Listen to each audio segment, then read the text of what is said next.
so I'm live. Guess I'm ready as I'm gonna be. As promised, I owe this one from a while ago, but I promised that I would be doing a breakdown, a summary of Harley Quinn Birds of Prey. So, as promised, here it goes. Harley Quinn Birds of Prey, a summary. Welcome to the newest episode of SDW. Super Dario World!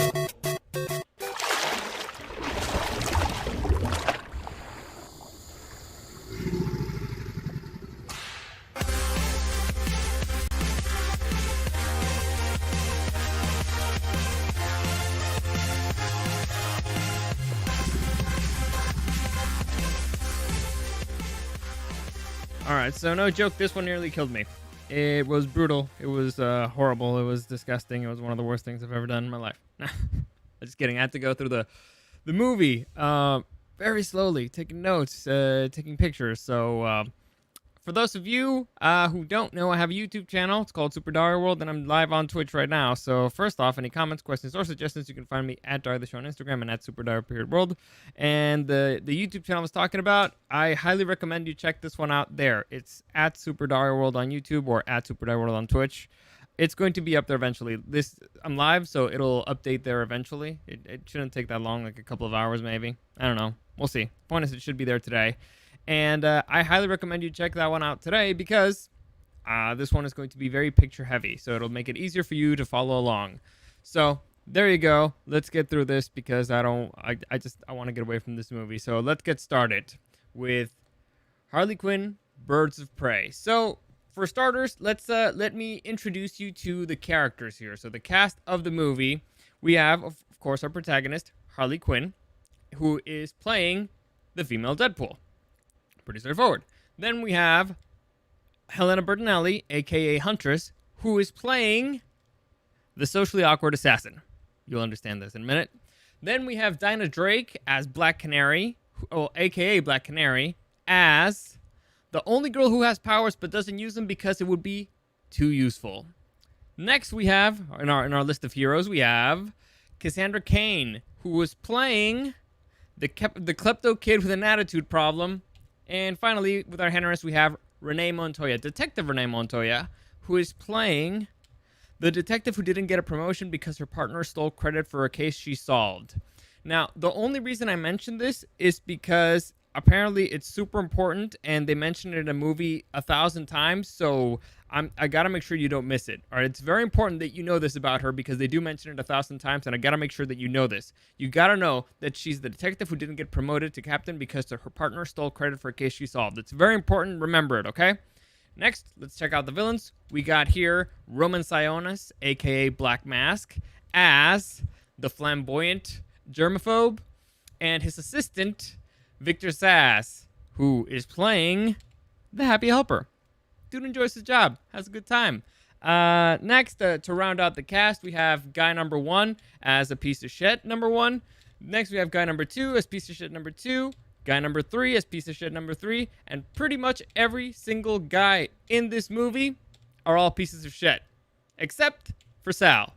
Sal's cool, all right? But we'll get to him in a minute. So that's the cast of characters that we will be playing with. So let's get started with the story. So, Birds of Prey, the original title of this movie was Birds of Prey and the Fantabulous Emancipation of One Harley Quinn.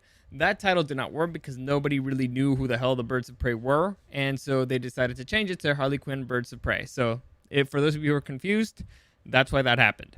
Let's get started. So, first off, this is technically a sequel, so let's begin where the other movie ends. So, for those of you who don't remember, Harley Quinn used to date the Joker, and she was in jail, and she was basically jailbroken. So that's something that is kind of important, and you need to remember. So Harley Quinn broken out of prison at the end of Suicide Squad. So let's begin.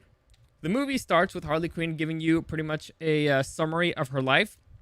Tells you about her daddy issues, tells her about issues with identity. She tells you pretty much how she became one Harley Quinn. Like right here. And the Joker's assistant, she tells you like all her tremendous skills and how she did a whole bunch of stuff, and the Joker took credit for it. Very similar to what I just told you about Montoya. And so she then lets you know that she and the Joker broke up, and she goes through an identity crisis, which ends with her cutting off her own hair. Now, I do not understand why is this thing with, well, fun fact for you guys out there, whenever a girl cuts her hair, it means that there's a big change for her. It's a big thing. So, I guess that's what that symbolizes. That's what they're telling you here. All right. Next, we see Harley Quinn getting a hyena. Hyena's going to be named Bruce, and we meet here piece of shit number 1. So, this dude tries to hit on her, and it doesn't really work out, and she ends up feeding him to Bruce. So, here we see her where she's lamenting herself. She's very brokenhearted. She's not taking the breakup very well, so she decides to take out her anger with hobbies.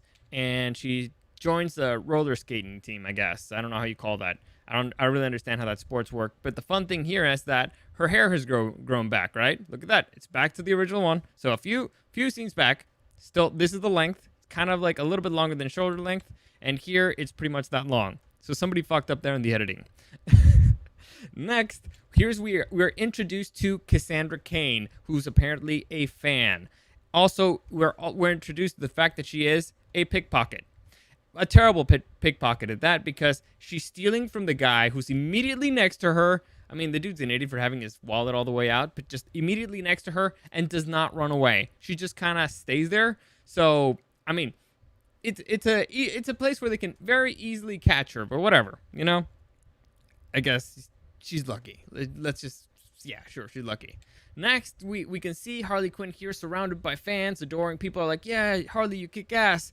Except, you know, for the fact that I just mentioned that she's supposed to be a fugitive. She just broke away. She just broke out of prison. She broke out of prison, not just any prison, an Argus prison, a super high security prison.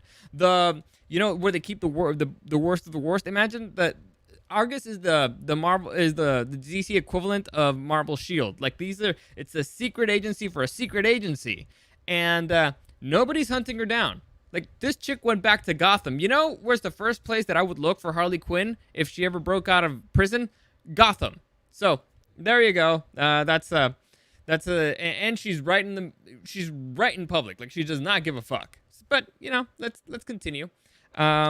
Then we see her here partying with friends. She decides, you know what, I'm gonna have a good time. You know, I deserve to have a good time. I'm a single woman, except nobody knows that I'm a single woman. We'll find that out later. And as she's dancing, we can see that she spills. She's having a few drinks, and we see this dude who's a piece of shit number 2.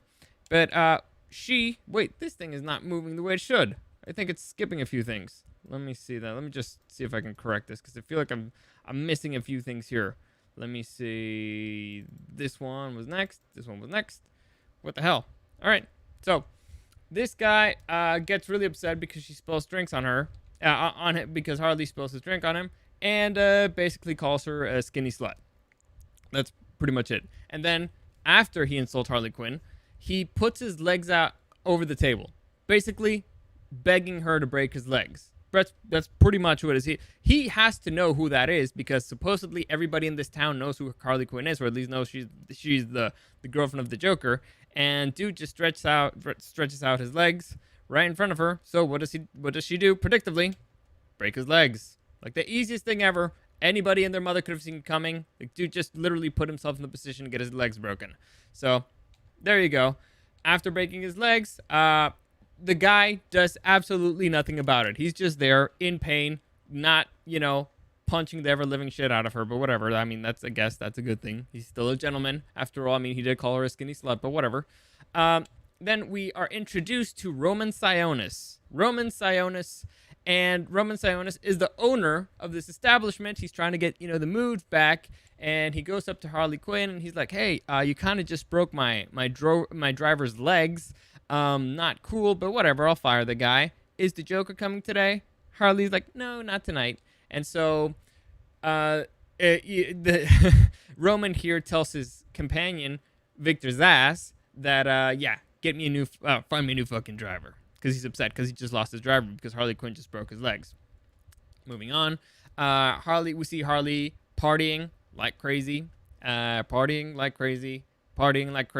Again, very public place. Surrounded by a lot of people. She's in a very vulnerable position, and in Gotham City, and she's a fugitive from the law. And not just any law, not just the Gotham PD, who's a bunch of losers. This is Argus, the people who the FBI and the CIA don't even know about. So why is this happening? I don't know, but it's happening. Next, we see Harley Quinn overhearing her. She's overhearing a conversation with her friends. By the way, do you notice how her hair's short again? So this is the length that her hair was supposed to be, but they had it longer, so somebody fucked up. Anyway, so here we have Harley Quinn. She got some margaritas for her girls, her teammates, and she overhears them talking shit. And basically the girls are saying like, yeah, supposedly they broke up, but I don't think so. They always come back together. And that's why she's still wearing that tacky necklace. She's wearing a J necklace because, for Joker. And so Harley Quinn is like, fuck these bitches, I'm out. And so she decides to go off to send a message to the world that she and the Joker have broken up. And the message is, I'm going to blow up Ace Chemicals. Why? Because apparently that's their spot. Ace Chemicals. That is Harley Quinn and the Joker spots, because apparently that's where they're both created. But okay, sure. That's their spot. Solid idea. How is she going to do it? Well, she sees a truck, and I forgot. This is a piece of shit number. Let's call him piece of shit number 2.4. He's a truck driver who's taking a leak, and so Harley's going to take the opportunity to steal his truck and drive it straight into Ace Chemicals. A very conveniently placed truck, by the way. As she's driving, she's settling herself. She's like, all right, the world's going to know that the Joker and I broke up, and this will immediately make her lose her protection, because right now everybody hates her, but they don't mess with her because everybody thinks she's the Joker's girl. And so as a symbol of that, she rips off her J necklace and throws it out the window. Now, here's the fun thing. She was going to ram this truck into a chemical plant. She could have just left the necklace there, but no, she threw it out the window. Interesting. Let's continue. So she jumps out of the truck just in time. The truck, boom, goes right into Ace Chemicals and blows the whole thing up. And in a very beautiful shot, honestly. Like, this is like this whole thing where she's walking away, it looks great. And it's really funny because as she's walking away, she probably walked by that necklace that she threw on the ground. But we'll see. Yeah, I don't know. Who knows? Maybe she took a different path at one point. Anyway, moving on. Here, at this point of the story, we get a little, we go back like 4 minutes in time, and we're introduced to Detective Renee Montoya. And here's where we learned that Detective Montoya did not get a promotion because her partner stole a case from her, and basically stole credit for a case that she is the one who solved. I don't know if I mentioned that before, but it's very important for her character. Anyway, we see her in this crime scene here. There's a bunch of dead guys. We see this cop who's kind of like a total dick, and this guy who is even more of a total dick because Montoya just gave him a direct order and he's ignoring her. And so when the male cop when the male detective tells him to do something, he does it. And so there you go, piece of shit number 3 and piece of shit number 4. Moving on. Montoya is trying to break down the scene. This guy's trying to kind of like, they're debating theories, and here is where we have an actually pretty good scene. Honestly, it's very well done. They do a lot of thing with lighting. I don't want to get too technical here, but they do a thing with lighting where it's a one shot, and they go with one color lighting it's the past and one color lighting is the present, but it's really cool. And we see Helena Bertinelli, aka Huntress, walking in and committing the heinous murders. Now, I have a little bit of issue with the choreography here, and the main issue here is that we see that gun, right? This dude is aiming a gun right at her, and then she flips, and for some reason the guy doesn't decide to keep shooting at her for some reason. But whatever. Let's assume that it's because of the location, and that's the reason. So just for aesthetic's sake, that's why they went with that choreography, but whatever. And so Helena Bertinelli is like, hey, you know what? Fuck you, guy. And she kills him. So now here's where Montoya shows us her genius. Montoya, just because of watching this and seeing a crossbow to a guy's neck, she immediately knows these people were killed by Roman Sionis. And the other detective is like, what? What makes you think that? Detective Sionis hired an assassin to kill these people. And the other detective was like, all right, so what's your evidence? And she's like, I know. That's my evidence. It's like, all right, well, I mean, clearly ace detective work. You don't need evidence. And so while she's trying to explain her theory, she hears the explosion and she goes and check it out because apparently that's what detectives do. Detectives go and check out explosions. That is their job, especially when they're in the middle of a crime scene where they haven't found any evidence yet that links to anything, but she's like, no, I'm sure I don't need to find evidence. She doesn't need evidence, guys. She's psychic. She already knows these things. Anyway, she arrives at the explosion and a police officer gives her a J necklace.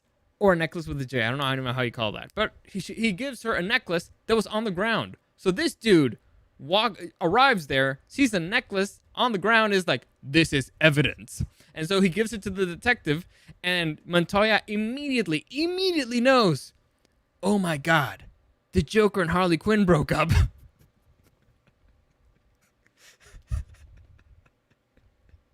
How? How is this a symbol? But Montoya explains. Montoya says, this was their spot. There's a necklace here with a J on it. This means they broke up. And the other guy's still confused, like, yeah, that seems kind of a stretch. It's like, no, you don't understand. This was their spot. Now, I don't know about you guys, but I don't know the spot of any other couple ever. I don't even care. Like, I might have a spot, but I do not know the spot of other people. I legitimately don't care about other people's relationships. The premise here is that everybody knows what Harley Quinn and Joker's spot is. Now, criminals, professional criminals who people are afraid of, and they know what their spot is, all right? I guess it would be the equivalent of knowing the spot of a mega celebrity couple. Like, I don't know, Prince Harry and Meghan Markle. Everybody knows their spot, right? Everybody knows their spot. Totally. It's a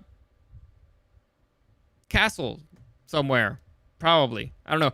But it's not like the foundation of this entire film is based upon that little thing and the fact that Montoya found a necklace that instead of being left in a truck where it would have been destroyed, she threw it out on the street. No, this movie does not have a flimsy foundation at all. Also, it has nothing to do with the fact that nobody's chasing after a fugitive. But fine.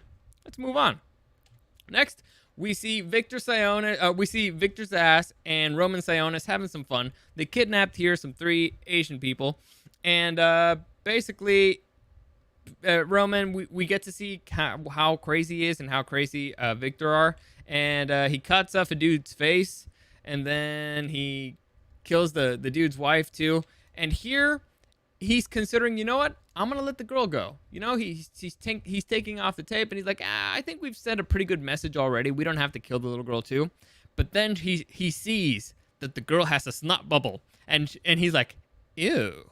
And yeah, that's it. You can't have a snot bubble around Roman Sionis, so he orders Victor Zsasz to kill her. And so she's dead. Now we enter into an important, very important part of the story, the egg sandwich. So Harley Quinn is hungover, and she's been walking around all night for some reason, and she decided she needed an egg sandwich, which she got. Like, look at that. Look at that. She's having an orgasm while the egg is being cooked, and so she decides, you know what? I need this thing right now. I need it with my life. It's the most important thing. It's my last penny, and I'm going to spend it on this sandwich.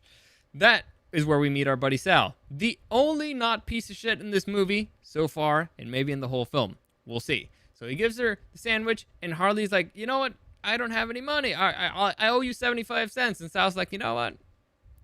I know you're good for it. So there you go. Sal, not a piece of shit. Moving on, Harley takes her sandwich out to the streets, and just as she's about to enjoy the very first bite of the supposedly extremely delicious and very special egg sandwich, Montoya shows up and ruins everything again. So, fun things here. Montoya should have her dead to rights. She's got a gun pointed at her. I mean, usually when a police officer sneaks up on a suspect, they tackle him and they try to, handcuff him, or they get, some uniformed officers to help them out so they don't have to do it by themselves. But no, Montoya from the distance points a gun at her, and she's like, "Freeze, or I'll shoot you, you dumb bitch."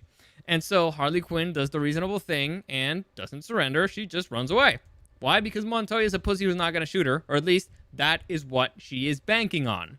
So, as Harley Quinn is running away, Montoya is chasing after her, and we see Harley do a whole bunch of ridiculous stuff, like check out purses, or actually she steals a fanny pack and stuff like that. But she starts to realize the consequences of her breaking up with the Joker, or letting the world know that she's broken up with the Joker, because other people start attacking her, including piece of shit number 2. Was that piece of shit number 2? Yes, piece of shit number 2. Who she broke her leg. So the dude's like, aha, I got you. I'm pointing a gun at you, you dumb bitch. You broke my legs. Out of nowhere, Montoya comes out and she tackles Harley Quinn, and the sandwich is lost. Lost forever, dead. Dead sandwich. And Harley Quinn obviously is heartbroken. And here we see Montoya on the ground. So she tackled her, right? And instead of doing the normal cop thing of, I'm going to get your arm and I'm going to submit you and I'm going to capture you, she's kind of just lying there. And then she gets up and points the gun at her. All right. She's got the high ground. Smart move. Solid strategy. I mean, it would have been better to just cuff her while you had the opportunity, while she was distracted and crying over the egg sandwich. But no, she got up and pointed the gun at her. The gun that we already know that she's not going to shoot because apparently she's a pussy. Anyway, she's pointing the gun at her, but she made a fatal mistake. There's another guy behind her still kind of pointing a gun. So Montoya doesn't know this. And Harley Quinn decides to take this opportunity where there's 2 guns pointing at her to... Oh, also, there's a dude in a car who's coming to run her over. So, honestly, she's fucked. Bad situation, all sides. So she takes this opportunity to get up and grab a bag of trash and strategically, and very, very tactfully, throw it at Montoya's face. Now, I want you to think how long it takes for somebody to get up from the ground, turn around, get a bag of trash, and throw it at somebody's face. Is it longer than it takes for you to shoot somebody who you are already aiming at? All right? Which one is longer? So you're on the ground. You get up. You turn around. You grab a trash bag and you throw it. Or you just go bang, bang, bang. Clearly, it's throwing the trash bag. And it was so strategically thrown that it actually still hit the piece of shit number 2 who was behind her. So... he's blinded, Montoya's blinded, and this guy is so blinded that he ends up taking a random shot into a random shot, and he hits the driver of the car that was going to run over Harley Quinn. Now, I know what you're thinking.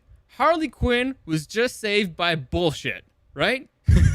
And normally you'd be correct, but here it's called plot armor. Harley Quinn was saved by plot armor, and when it's plot armor, it's called luck. It's not bullshit, it's luck. She got lucky, of course. And let's continue. Then, piece of shit number 2 gets run over by the dude in the van he just shot because karma. That's what happens, when you're a piece of shit. Let's move on. Harley Quinn, she then escapes through the back of a building. She thinks like, haha, I'm out of here. I'm completely safe. And she runs into this gigantic piece of shit. I believe this dude doesn't have a number anymore, but this dude is clearly very big and clearly very mad, and he has a weapon. Then they start getting to an altercation. He's upset that Harley doesn't remember why he's upset at her, and as he's about to to hit her with a crowbar, Harley sees that there's a penny in the ground, so she bends over to get it, and this guy gets hit by a crossbow bolt, killing him immediately. Well, not immediately, but almost immediately. And it turns out that from behind Harley, we have the assassin one more time, Helena Bertinelli. And so basically, a penny saved Harley Quinn's life. So I know what you're thinking. Aha, this time it's bullshit. No, it's not. It's still plot armor, and it's still just plain old luck. Also, it was meant to be funny, so haha. But we also see here in the background that there's other people approaching, so let's continue. And, here's where we're introduced to this character, and we don't really know what her name is. At least she doesn't know, and that's why the narrator in the movie is Harley Quinn. Kind of like I'm narrating. Well, in the movie, it's Harley Quinn, and she doesn't know who that is. Let's move on. Harley Quinn then realizes that, oh my god, she's surrounded by some goons, and she puts out a napkin as a sign of surrender, white flag. Then we return to Montoya. Montoya, who's smelling like shit because she got a bag of trash thrown at her, and these dudes make fun of her for being old and smelly. So we're going to call him piece of shit number 6, 7, and 8. Moving on, we see that here Cassandra Cain got arrested. Why? Because she's a pickpocket. We've seen it before. And we also learned that Detective Montoya here and Cassandra Cain know each other. They try to... this chick is not talking. Montoya's trying to have a conversation with her. The girl's not replying. And she kind of has an issue with her throat, and then she responds something snarky, because that's what kids do. And here we meet another piece of shit, dude. This is actually the captain of the police department. And not only is he the captain of the police department, he is Montoya's former partner. Now, you may not know this, but Montoya's former partner actually stole credit for a case that Montoya solved back in the day, and that's why he got promoted to captain, and she's still a detective. Not anything else. It's just that, all right? And so they're having a conversation here in his office, and they're trying to decide what they're going to do about this case. And Montoya's wearing an "I shaved my balls for this" t-shirt because she got it from Lost and Found because her shirt smelled like shit, and I guess this is funny. Moving on, during this conversation, Montoya's trying to get this is her ex, by the way. This girl right here, that's Montoya's ex, and she is the assistant DA, that's district attorney of that town. And that's when Montoya reveals, you know what? This is what's happening. Roman Sionis is trying to get the Bertinelli diamond. Now, I know what you're thinking. What the fuck is the Bertinelli diamond? Turns out that Montoya had a guy on the inside, and that guy on the inside was Roman Sionis' driver. You know, the driver, piece of shit number 2, the guy who got his legs broken after insulting Harley Quinn? That guy, the guy who was kind of pointing a gun at her a few minutes ago, and then who got run over by a car, that guy. Anyway, that guy, turns out he was a mole. He was an agent of Montoya that was in there, and he was feeding her information. And through that guy, Montoya learned that Roman Sionis is trying to get his hands, or just got his hands, on the Bertinelli diamond. And the Bertinelli diamond, well, for those of you who don't know, what is the Bertinelli diamond? Well, there's a family called the Bertinellis. You might remember that I mentioned Helena Bertinelli a few minutes ago. But apparently, this is a family that got massacred, and they were a mob family, and a very powerful family, and very wealthy. And they put all their money on offshore accounts, and everybody wants their money because, you know, it's money, and money gives you power. And so they had actually, like, laser. There's a particular term, and I'm gonna try to find it here because I wrote it down. And DAXAK. I don't know. I'll try to find it somewhere. The point is, they were trying to find this diamond because it's in this diamond, laser inscripted or something. I don't know. It's in the diamonds. I found it. It's encoded in the atomic structure. The details of the bank accounts, of the offshore bank accounts, are encoded in the atomic structure of a 30-carat diamond. Now, encoded in the atomic structure, what does that mean? I have no idea. I'm guessing it has a whole bunch of bank codes in its atomic structure of a diamond. How do you do that? I don't know. But apparently, it's not an easy thing to do, and I'm guessing it's expensive. And in that diamond, they had absolutely all the information for the money of the Bertinellis. Now, here's the thing. First off, I think that's highly inconvenient because you literally put not literally, but you put all your eggs in one basket, which seems like a bad idea. Also, if Roman Sionis' plan is to get Roman Sionis' plan, according to Montoya, is to get that money so that he will have a monopoly on Gotham City. You know, Gotham City, the town that has the Joker, the Batman, Two-Face, Penguin, and all, for the Falcone, and a whole bunch of other criminals. Yeah, he's going to have a monopoly on that because apparently that's what money does. And obviously, the Bertinellis had this money, but they did not have that monopoly because reasons. I don't know why they didn't have the monopoly if they had the money, but whatever. And so he's trying to get this money, and it's a very terrible strategy, if you ask me, because if the offshore bank accounts are literally written in one spot, that means that if somebody steals that diamond, they could have taken your entire money. Or what if you misplace the diamond, then you're fucked because you won't know where all the information is, and you won't know where all your money is. Also, just in general, I think there's better ways of going about this. I mean, I don't know about you guys. I think encoding a diamond in its atomic structure is kind of difficult. So if I'm trying to find the bank accounts and I killed these dudes, I'd probably just try to find whoever is an atomic encoder of diamonds and just be like, hey, you did this, right? Give us the info or we'll kill you. Or if you're that guy and you know the Bertinellis are dead, you would just steal all the money in the offshore bank accounts. At least that's what I do. I don't know. But apparently this is a super solid strategy that Montoya knows because of the driver. The driver told her. I'll save another fun fact for another minute. But basically, that's a thing. We learned about that, and Montoya gives the strategy, and everybody, and she's getting a phone call from an unknown number. Ooh, interesting. And everybody around there is basically like, all right, great, solid strategy. What's your evidence?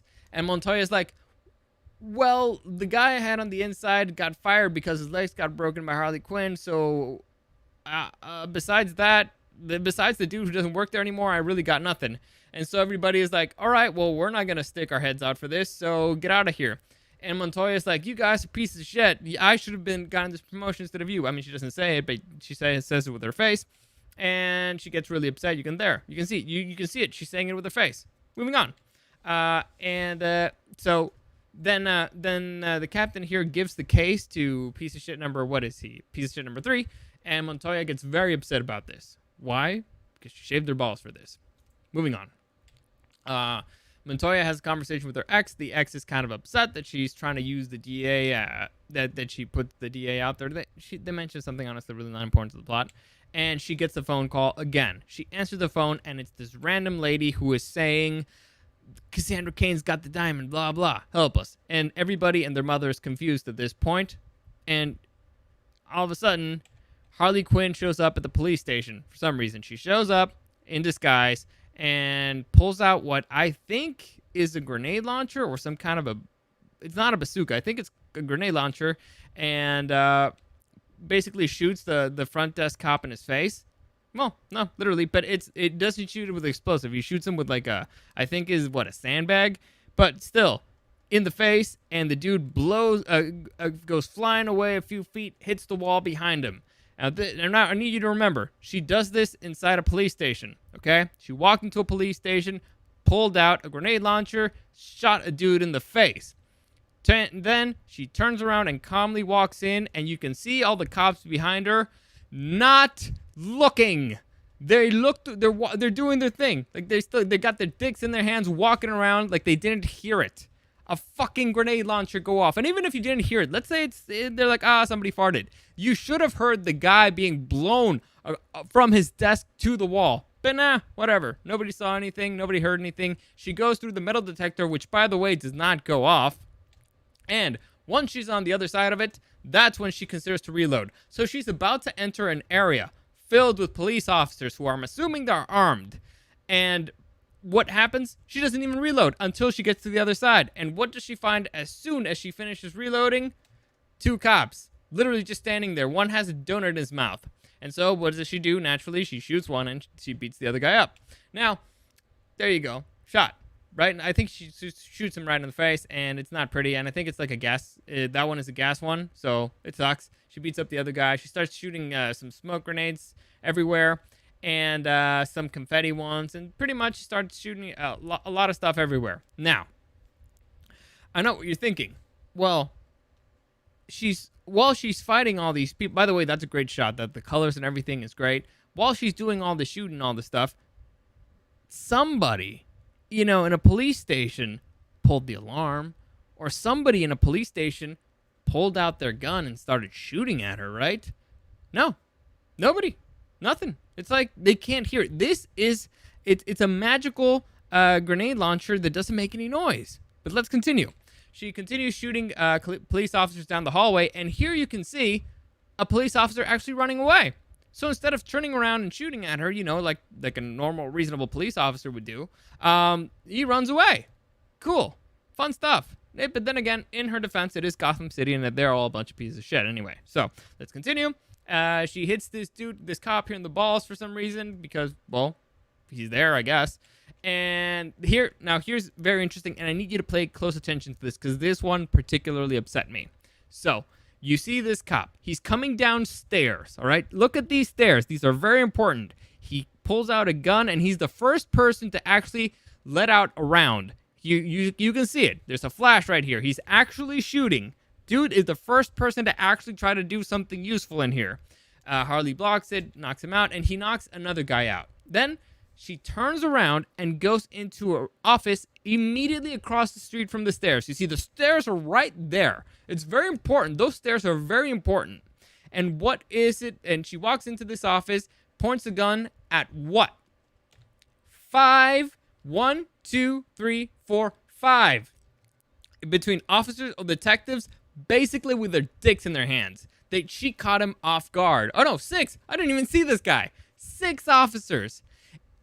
Right across the hall, she let out a round. Like, somebody led her around, and she beat up 2 dudes. And still, these guys were taken by surprise. These guys did not even try to shoot her. Nobody was even trying to pull out their guns. Also, very fun fact here, grenade launchers are single round weapons, which means that she shoots, blunk, and she has to reload it. You know what happens when she shoots one person and she's reloading and there's 5 other people in the room with guns? You can shoot at her a lot, multiple times. She should have multiple holes on her. But no, because this is something that bugs me about this movie. They're usually in a film, because here the problem is that they're making cops idiots in order to make sure that Harley can do what she wants to do. It's very annoying. I hate it. That's not how a movie's supposed to go. What's supposed to do is, what they're supposed to do is, all right, this is the challenge. This is the level of the challenge. Our hero has to go higher than that. You don't lower the challenge so the hero can do it. No, you have to elevate your hero. Now, it is possible for Harley Quinn to go into a police station to do whatever it is the fuck that she's going to do in there. It is possible. It is doable because Harley Quinn is a highly skilled, highly intelligent lady. She's very much an excellent character. But the way that they're doing it here is that instead of making Harley use all those talents, use all those skills, they're making everybody else an idiot. Everybody else an idiot. So they're idiots, they're cowards, they're useless, and that's why Harley is being successful. It's bullshit. So let's move on.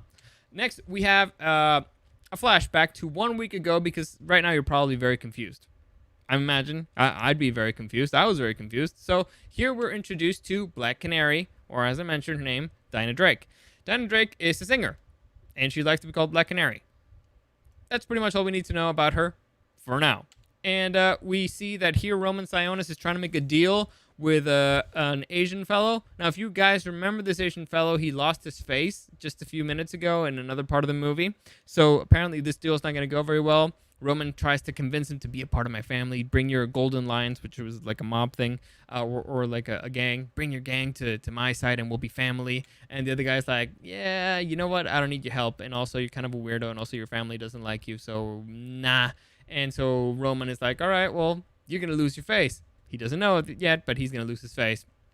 Then he's looking at Black Canary sing, and he feels a lot of emotions. He feels a lot of emotions looking at Black Canary, and Black Canary is like, I'll make you feel better, I'll soothe you and stuff like that. And here's where we learn that Black Canary can sing in a pitch so high that actually breaks glass. Interesting. This is, by the way, the only hint in, well, not the only hint, but the first hint that we get that she might actually have some kind of powers. Moving on, Roman Sionis is actually like, she's like, all right, that was an excellent song. She did an excellent job. Everybody clap, everybody clap, everybody clap. It's my club. You have to clap. And, Black Canary is like, oh, I feel loved. This is great. This is nice. This is a very nice experience. Then Black Canary goes to the bar where Harley Quinn is shit-faced, because this is the night that Harley Quinn got shit-faced, and she's trying to figure out what her career is going to be.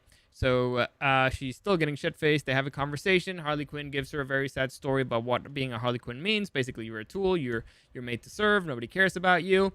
And in a way, Black Canary agrees. They kind of bond for a second.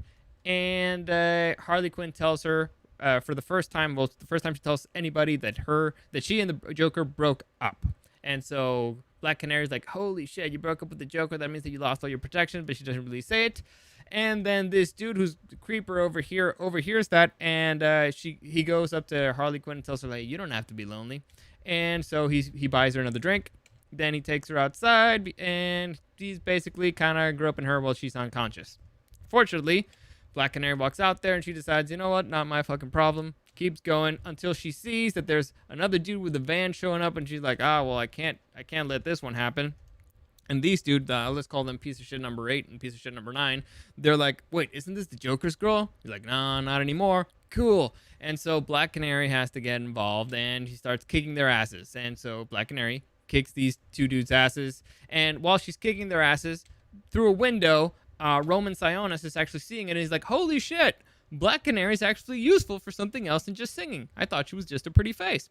And so he tells Victor Sass to be like, hey, go out there and tell her she's my new driver, because I need a new driver, and I guess she drives.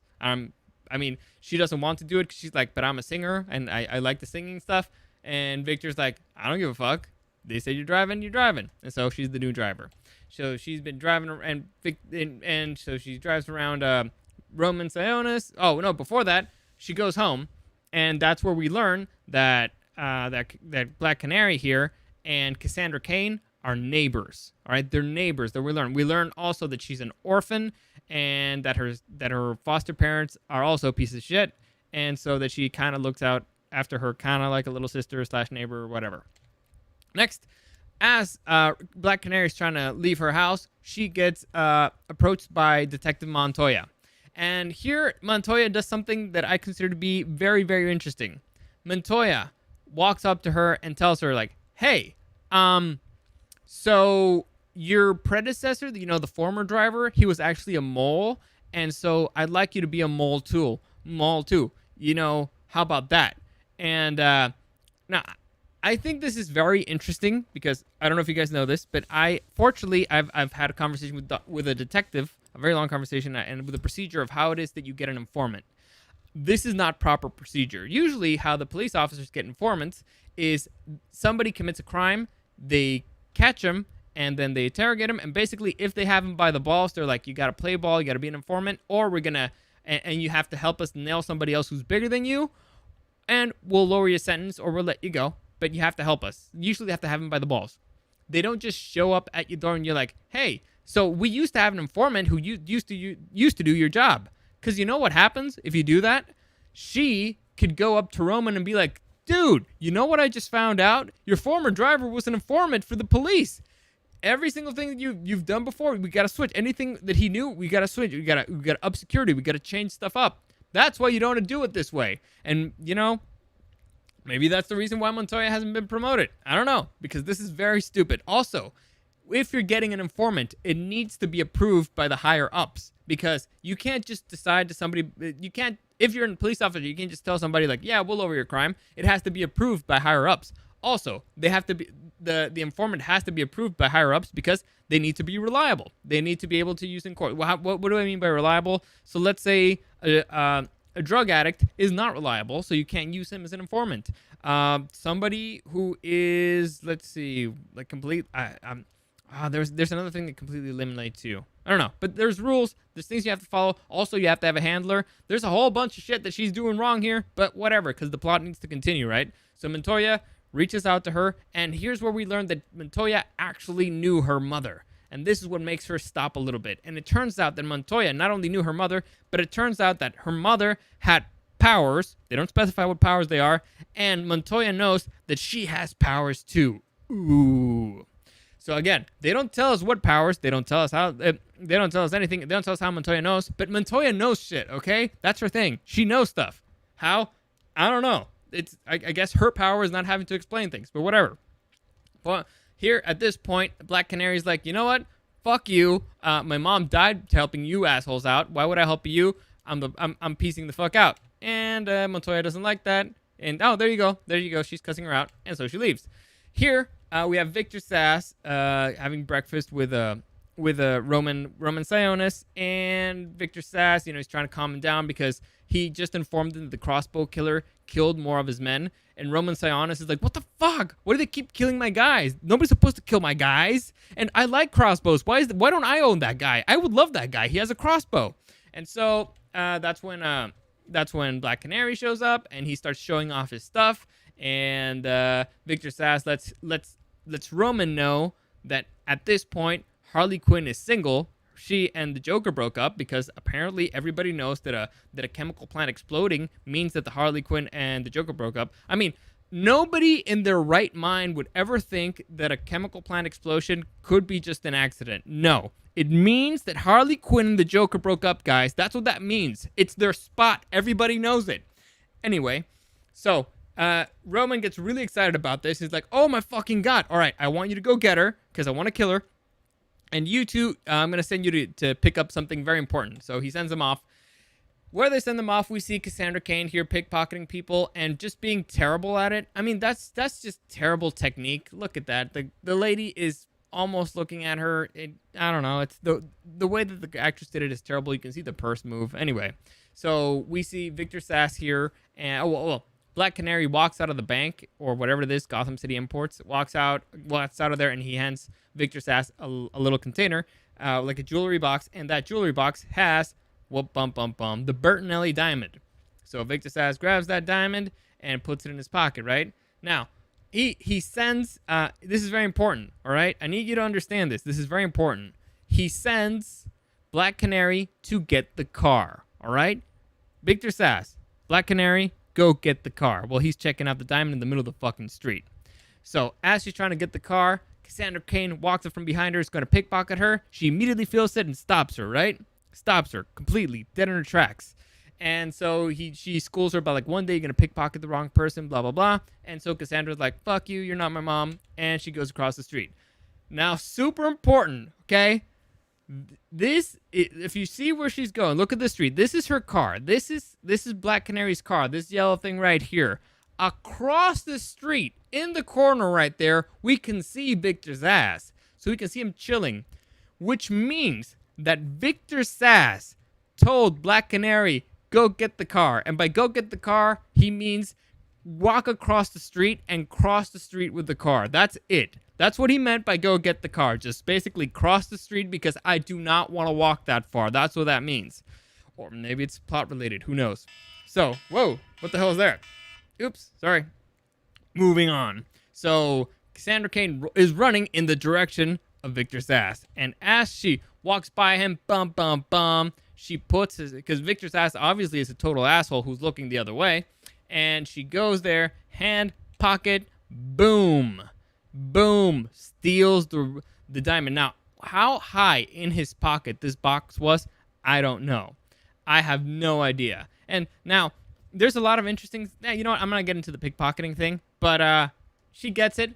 Victor Sass, no fucking idea that he just got robbed. And here, and as Cassandra's trying to get away, a store owner is like, that's the dumb bitch who stole my stuff. And the cop there is like, oh yeah, little girl, you're a thief. And then a police patrol comes from behind her, and oh, well, Cassandra's fucked. She's going to get arrested, right? And as she's getting arrested, Victor is like, holy shit, where's the box? And here's the funny thing. This is one of the things that drive me nuts. We see Black Canary park the fucking car. She parked the car. She drove it across the street, and parked it and got out of the car and walked over to Victor Sass. Why? Why would anybody do this? You just go to the street and be like, get the fuck in the car. Why are they doing this? But anyway, Victor's trying to figure out where the fuck is the diamond.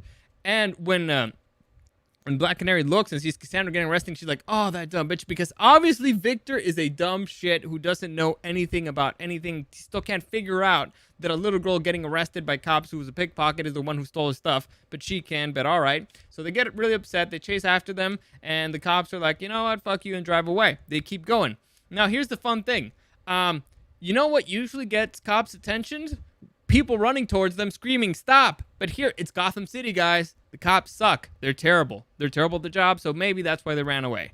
Whatever. Let's continue. In the car, we see Cassandra Cain emptying out her pockets and kind of hiding the stuff, which means that she wasn't patted down. They didn't ask her to empty her pockets. They didn't do anything. Like, she still has the fucking box. She still has the box. They didn't ask what's in the box. Nothing. And so they let her get in the patrol car. She's hiding all the stuff, and she decides, you know what, I'm going to put this diamond in my mouth because I just found a gigantic-ass diamond. I'm not going to lose this to the cops. So, moving on. Here is where Victor and Black Canary have to tell Sionis that they lost the diamond because the little girl stole it, and Victor obviously is very upset. Fortunately, they tell him that they've captured Harley Quinn, and so he has the opportunity to kill her. So, all right, good for him. So we got here, if you guys remember, Harley Quinn was captured a few minutes back, and then there was a flashback, and it's very confusing. But all right, we're back here. We're kind of back where things are supposed to be. Harley Quinn's captured. Roman Sionis shows up and basically is like, I'm going to kill you. And Harley's like, ah, shit, why are you going to kill me, man? I can be useful. I heard that you lost the diamond. Oh, and he's very excited. And by the way, the fact that he has popcorn is one of the greatest things ever. This is a great-ass fucking villain. The sad thing about this movie is that you got great characters and great performances. The problem is that the story is shit. But anyway, moving on. Victor is, I'm sorry, not Victor. Victor's about to kill her in front of Roman, who's very excited about it and has his popcorn. See, there you go. Victor's happy, man. He likes his job. He likes cutting off people's faces. He's good at it too. Good for him. Moving on. Harley Quinn, in order to save her life, she's like, hey, check out my pocket. I got something that's useful, information. So they take a card out of her pocket. They give it to Victor, to Roman Sionis. And the card basically says Harley Quinn, hit woman, bounty hunter, dog walker. Right? It's a presentation card. And in one of the last few things says finder of lost things, life coach. So that is her presentation card. And Roman Sionis is like, the fuck is this? Like, what does this mean? And Harley Quinn is like, I know you're looking for something. I know you lost a diamond. I know it's important. I can find it for you, guy. I got you. We can do this. And Roman Sionis basically is like, fine, you know what, whatever.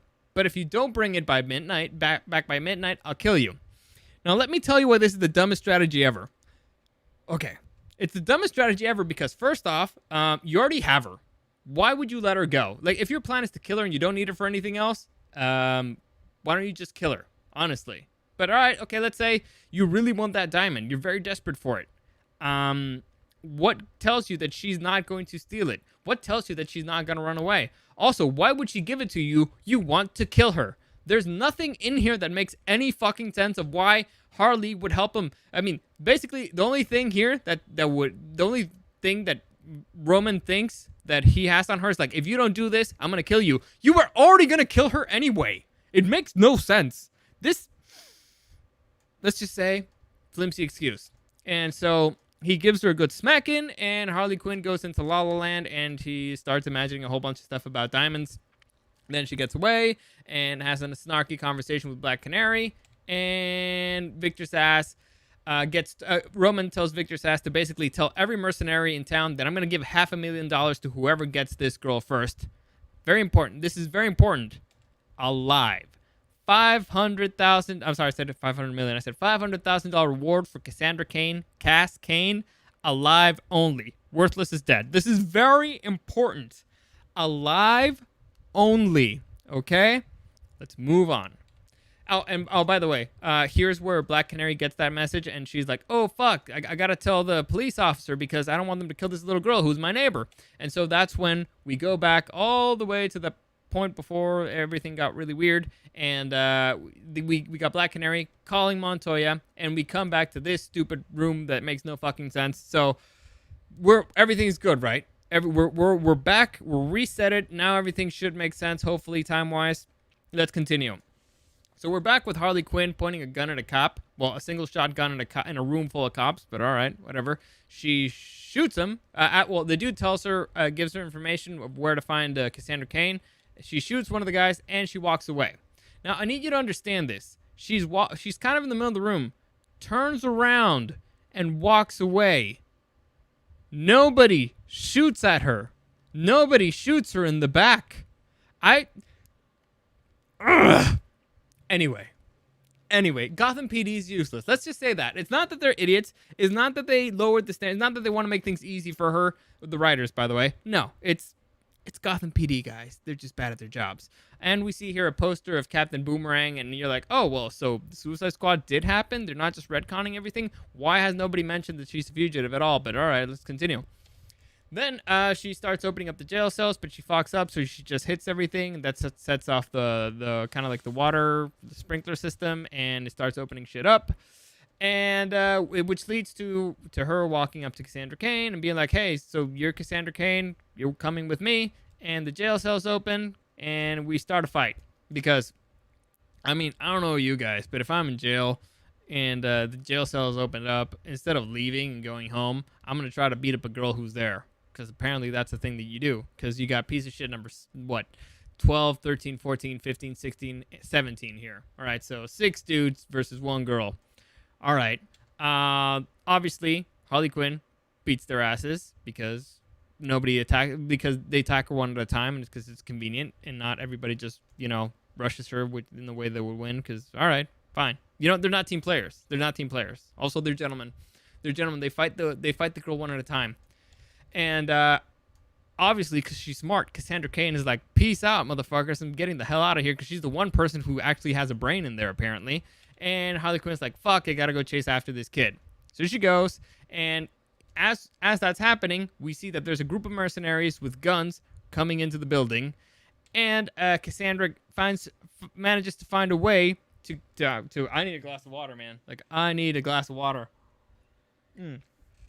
Sorry about that. Cassandra Cain manages to find her way to the evidence room, and in the evidence room, she finds herself face to face with these mercenaries. Now, how did the mercenaries get there? How did they not run into any cops and have to shoot them? Well, let's try to make an excuse for them. They followed the path that Harley Quinn cleared. Nah, that doesn't make any sense. We saw there were 5 guys left back there. Also, Harley Quinn, they would have come into the other direction. So let's say they knew, they found the back door. They found a back door, even though we just saw them coming in through the front door. They came through the back door, and they automatically ended up in the same spot where the little girl was. That's how that happened, guys. So Cassandra Cain comes face to face with these dudes. Harley Quinn's like, I got you, bitch. And she looks up and is like, who the fuck are you guys? And these guys immediately start blasting. So I need you to pay close attention to how they're standing right there. You can see Cassandra Cain is kind of in front of Harley Quinn, right? She's kind of blocking her in a way. Eventually, I believe I forgot to take an image of this, but eventually Cassandra Cain gets behind her. But here's the thing. Start blasting. You remember what the text said. The text that I talked about 20 seconds ago. Alive only. Alive only. You know what's the easiest way to make sure that somebody stays alive? You know, a little girl. Don't fucking shoot at them. But all right. They wanted to shoot, you know? They're in a police station. Of course you got to shoot. I mean, if the cops aren't shooting anybody, they have to. It's the law. Anyway, moving on. This is where we end up in one of the better fights in the movie. This one actually has good choreography, and it's Harley Quinn when she finds a bat. It's actually pretty fun. Like the way whoever choreographed this did an excellent job. Harley Quinn with the bat is really good, really well done. So I have no complaints of this particular fight there. And she ends up hiding behind a stack of cocaine or heroin. I have no idea what that is. Could be just talcum powder. I don't know. And they're shooting at her. You got 3 dudes. They're just blasting and they're blasting and they're blasting. And so Harley Quinn is, she's got a whole bunch of cocaine falling on her. And she starts getting like high and like, ah. And exactly at the same time, all 3 start to reload. So, you know what's a terrible idea? When you're just blasting like crazy? Doing it at the same time, because then you have to reload at the same time. You know what most people know what to do? You don't just shoot at a stupid pack of things. Usually, smart people, what would they do is they would have somebody there with suppressing fire, keeping her there, while the other 2 go by the sides and flank her, and that way she has nothing to hide, and she'd be fucking dead. But unfortunately, we're all a bunch of a-holes here who don't know how the fuck anything works, and so everybody empties out their clip at the same time, and so they have to reload at the same time, which gives the perfect opportunity for Harley Quinn to kick their fucking asses. So, this fight, again, is actually pretty cool. Like I said, any choreography that has Harley Quinn with the bat was pretty good. There's a couple of ridiculous things, and again, it bugs me that they don't rush her at the same time, but, she's high on cocaine, so she's kind of hard to stop. Then she runs into a really big dude. Like a massive dude, and he just got her like by the neck, because he kind of beats her up a little, and then he's got her right there by the neck, and like, you dumb bitch, I'm gonna kill you. And off the corner of her eye, she notices Cassandra Cain, and she's like, help me, you little dumbass, like I need help. And Cassandra hands her a lighter, and so with that lighter, what Harley Quinn does is she lights up this dude's beard. Now, I don't know if this dude like takes care of his beard with gasoline or ethanol or something, but that thing lights up like a motherfucker, and it completely incapacitates him, all right? This beard completely incapacitates the guy. Now, I don't know if you guys, but I've seen hair be set on fire, and you usually just go like, and it's done. Or like it's pretty quick, but no, this particular beard, like I said, dude takes care of it with gasoline. That's the only thing that explains that, and completely, totally incapacitates him. Also, I mean, I don't know why he wouldn't stop her from doing it. Like, look at her. Like, you could just, let go with one hand and take that, but no, because clearly, the writers aren't lowering the standards here. It's not, they're elevating Harley Quinn is too hard, apparently. You got to lower the standards for her, because that's not fucking insulting at all. But all right, let's continue. And also, it's funny, you guys. It's funny. Remember that. It's funny. Moving on. Harley Quinn is... Oh, yeah. Cassandra Cain gets captured by the dude, the original dude, the original mercenary dude. And so Harley Quinn shoots that guy. And that's where she finds his phone. And on this phone, we see the picture of Cassandra Cain. Now, this is a fun thing. The dude was looking at his phone as he was running away. So... theoretically, he was looking at his phone and he opens that picture up, and so he gets shot and killed as he's looking at the picture. Now, why he pulled up his phone to look at that picture, I don't know. I guess to confirm that it was the right little Asian girl in the police station. I guess. I don't know. Or maybe it's so they could leave the phone open so that they could actually, so that Harley Quinn could see the picture because it's convenient for the plot. I don't know, but all right, fair enough. And so, again, the party pooper, Montoya, shows up from the back and she's like, freeze! You know, you've been kicking the ass of all my fellow agents. You've been shooting people here. There's a bunch of people dead in this building.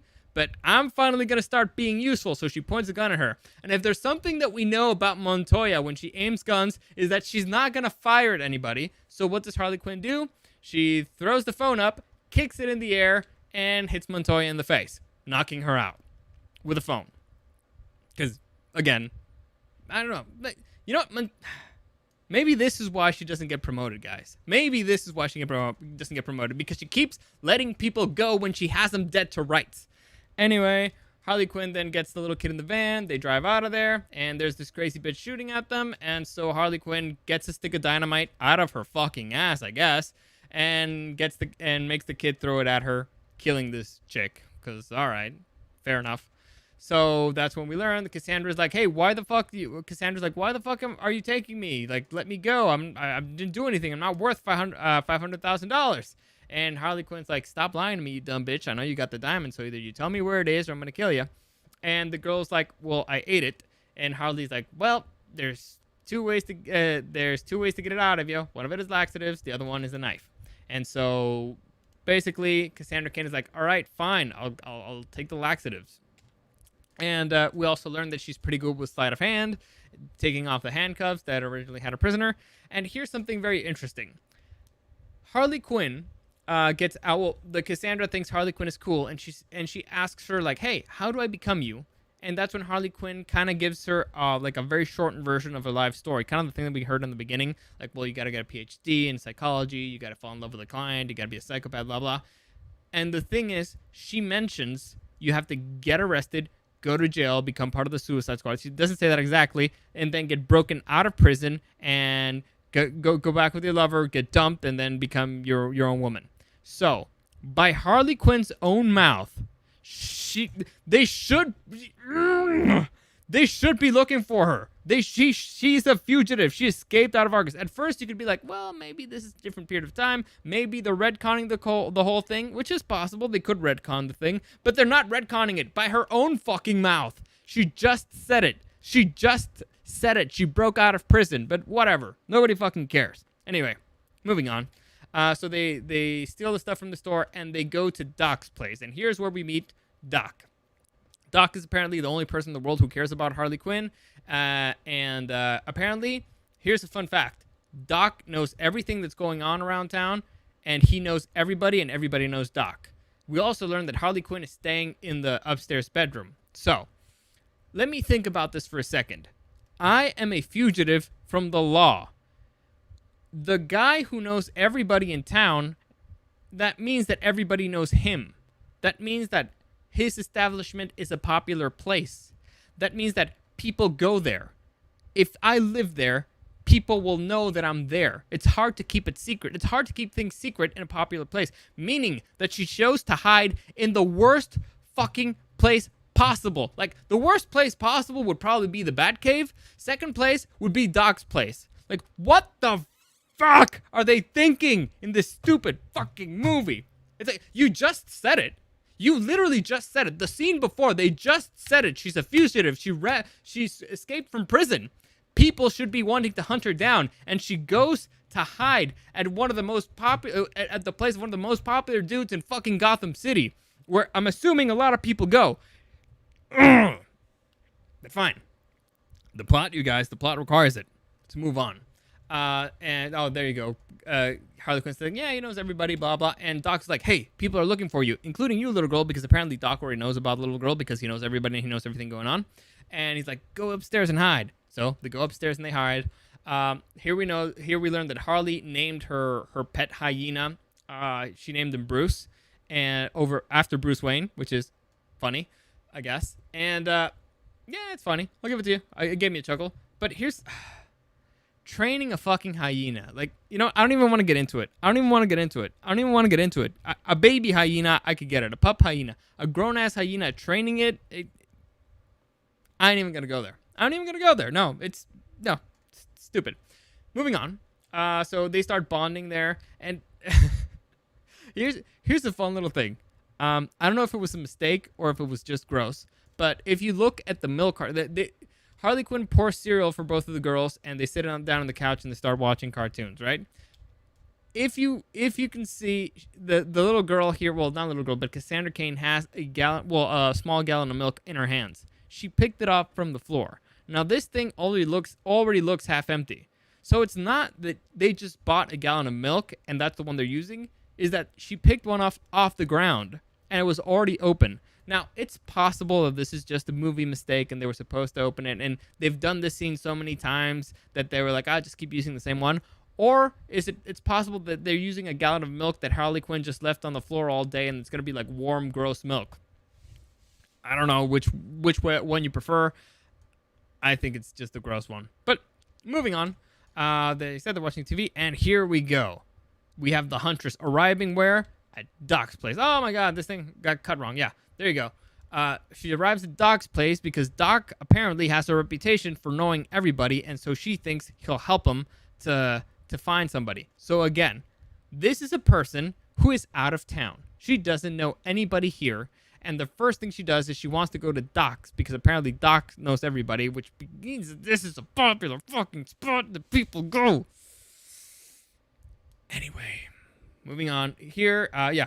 There you go. Doc even says it. I know everyone, it seems, except you. And here's where we learn who this mystery person is that we already knew from the beginning, but whatever.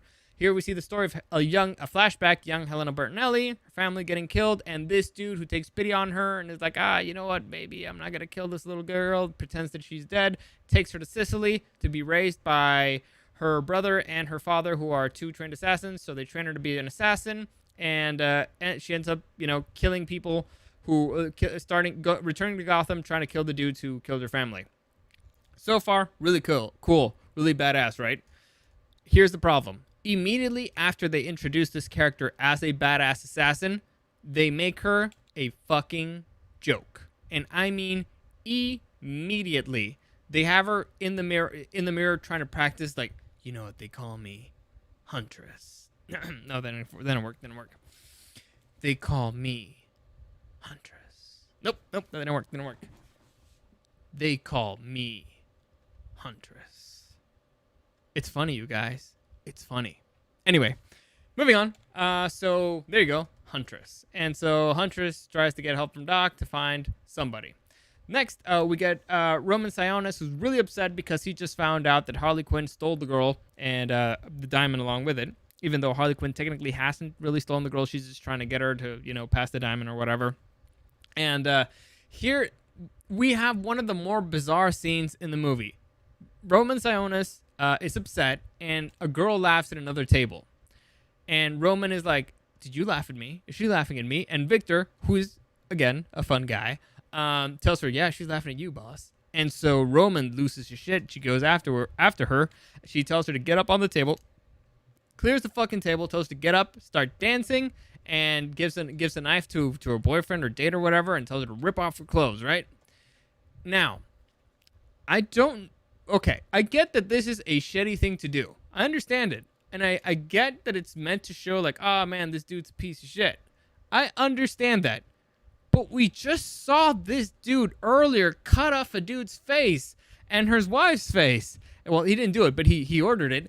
And he ordered a little girl to get killed because she had a snot bubble. Honest, I don't see how this is making him worse. It was just a weird scene. It was like, what are you showing me here? The dude's a dick. We already knew he was a dick. The dude's a psycho. We already knew he was a psycho. What are you showing me here? All right.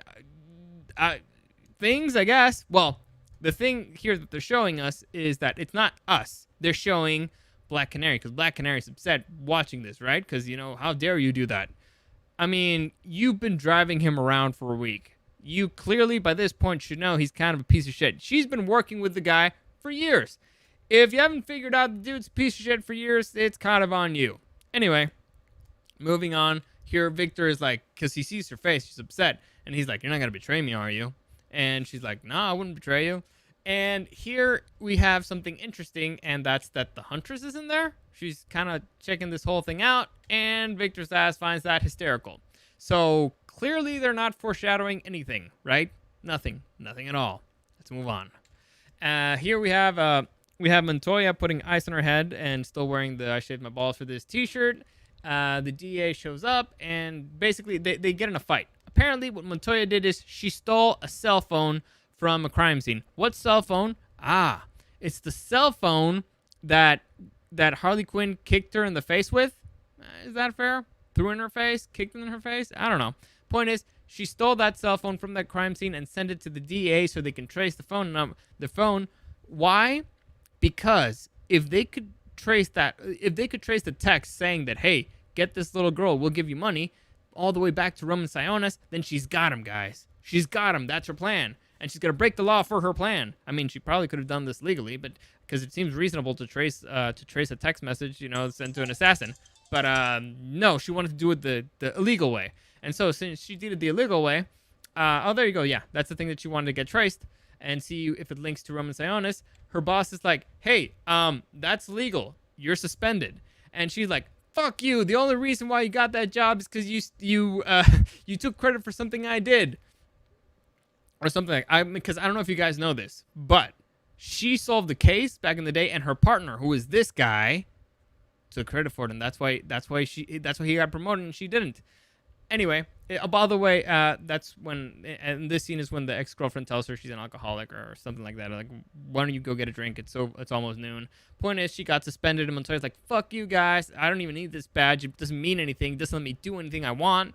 And I mean, sure, I guess.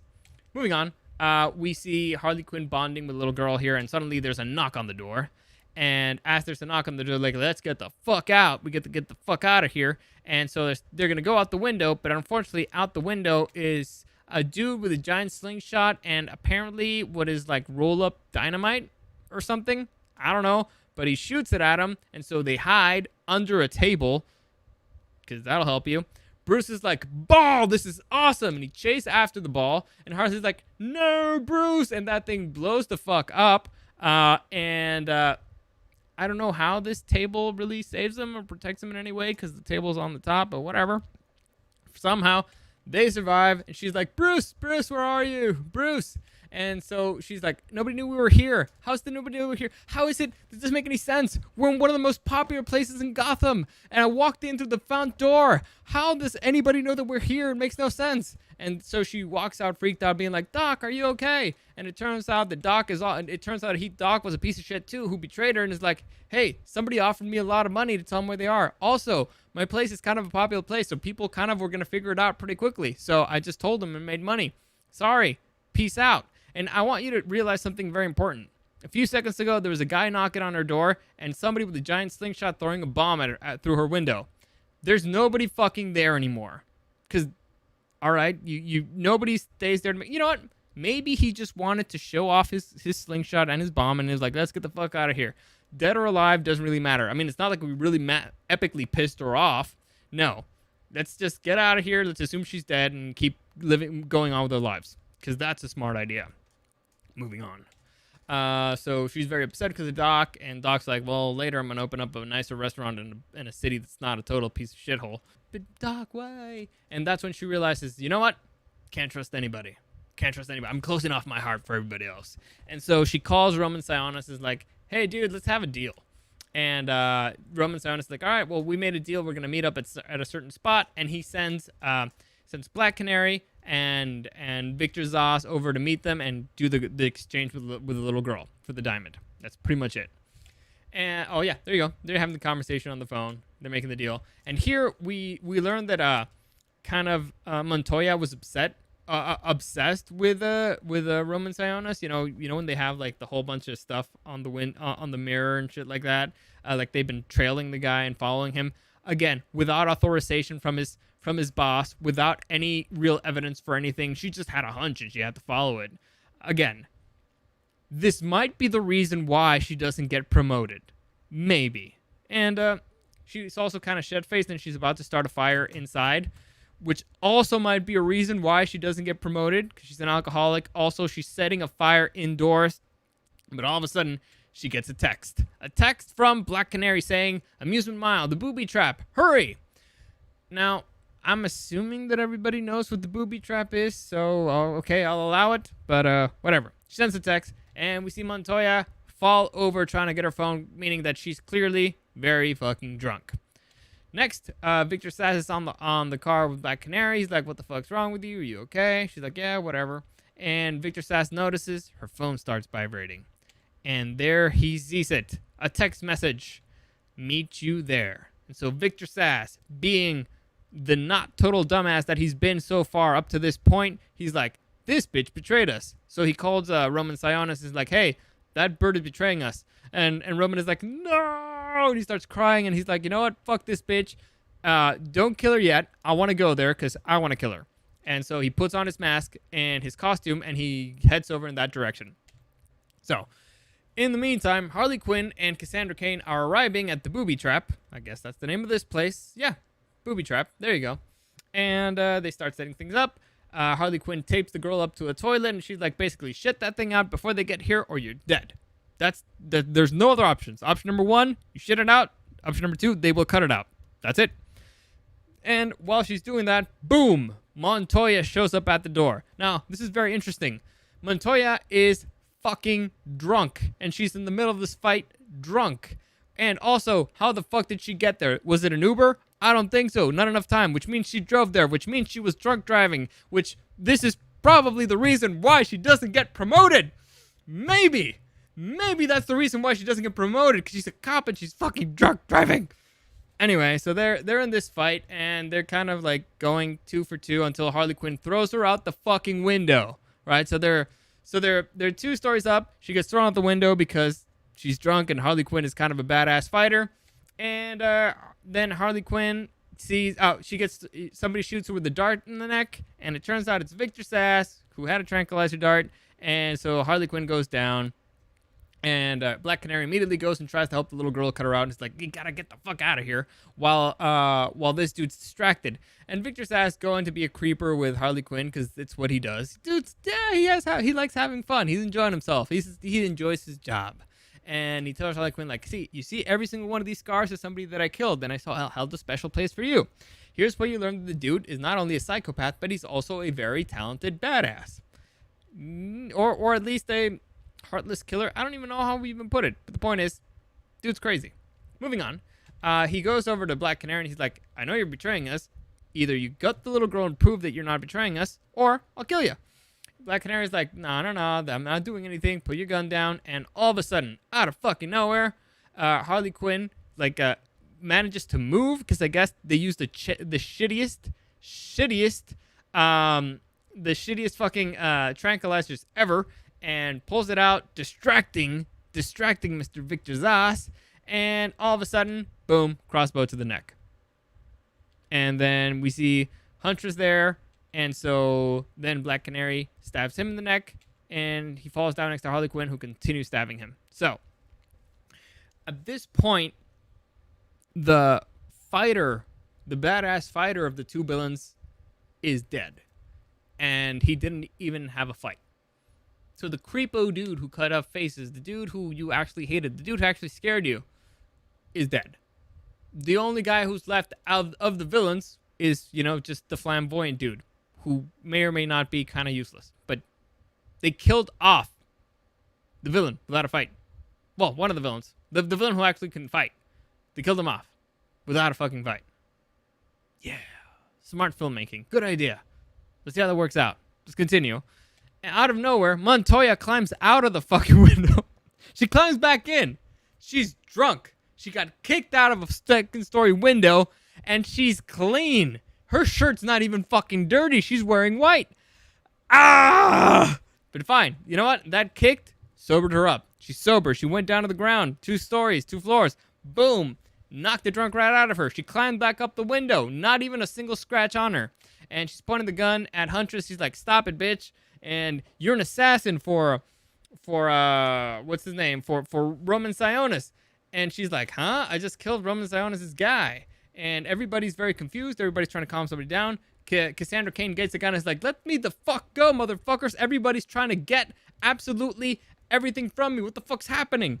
And so everybody's upset. They're pointing guns at everybody. And Huntress is like, you know what? This is kind of not my deal. I'm going to get the fuck out of here.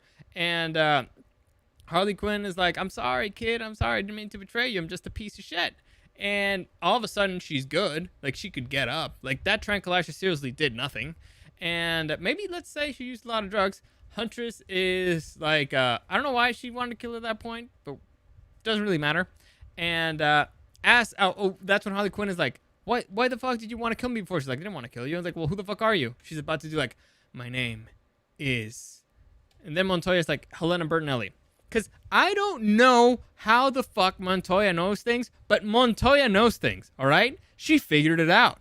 Obviously, because out of all the fucking... I mean, she just said, you're an assassin for Roman Sionis. That's what she just said 2 seconds ago. And now, all of a sudden, she figured out, you're Helena Bertinelli. So, the girl that everybody thought was dead, that's who she immediately went with. Because fucking Montoya is a fucking psychic, okay? I have no other explanation for how she can figure stuff out so quickly, but that's it. That's the only thing that I have. She's psychic. She can figure shit out. I don't fucking know. In her drunken state that apparently got kicked out of her while she fell out the window, she figured out, oh, it's Helena Bertinelli. The girl that is dead and nobody's seen for fucking 20 years, it has to be her. There's nobody else who could, come in with a crossbow and kill people. It's the only reasonable explanation. And so you get a flashback, and that's where you see Victor Zsasz being one of the dudes who's getting down the family. And you're like, oh, well, I mean, I guess we figured that she just hated him, but we didn't really know why. But it's not really surprising considering that he's a crazy killer.